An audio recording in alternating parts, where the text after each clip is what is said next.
As a trainer, I'm consistently introduced to friends and family of, my friends or clients, and invariably, that person will introduce me and say, "Hey, this is Brandon.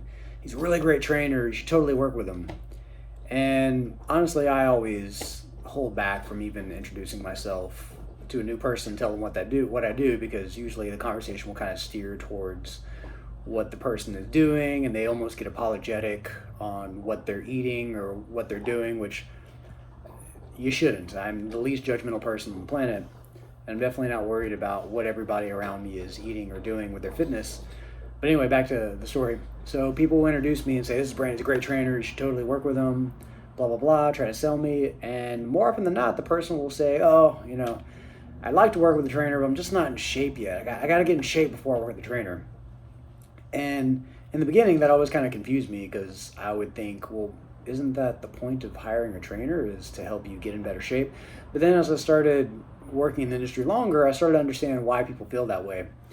And it's because a lot of people assume that working with a trainer is just going to be this nonstop, high intensity, balls to the wall, try to crush your soul during a workout type of experience. And granted, there's definitely some trainers that operate that way. I'm not going to judge them or speak about them, but that's definitely not how I operate. And I think if you're working with a trainer and they're actually, handling your program and handling your well-being strategically and safely, it doesn't matter what condition you're coming into the training session with. Whether you're very deconditioned, you've never exercised a day in your life, or you just haven't worked out in a few months or a few years, it's up to that professional to modify and create the program based around where you are right then. To me, it's like saying that there's no point in me, learning to drive a car unless I can be like an expert driver. Dee Dee and Sam's normal barking hour. Dee Dee, Dee Dee. Uh, to me, it's like, saying, well, I don't want to take the keys to this car unless I am a Formula One driver, like until I'm that confident, which, obviously that doesn't make sense because you still got to drive a car, you still got to get around town. You don't have to be the best to just, get to where you need to go. And I think that is the same situation when you're working with a trainer or fitness professional. You shouldn't feel like you have to get in great shape to then be worthy of a training session, because the whole point of working with a fitness professional, if they're skilled and they know what they're doing, is to take you where you're at this moment and then take you to where you want to be, and for whatever reason that is.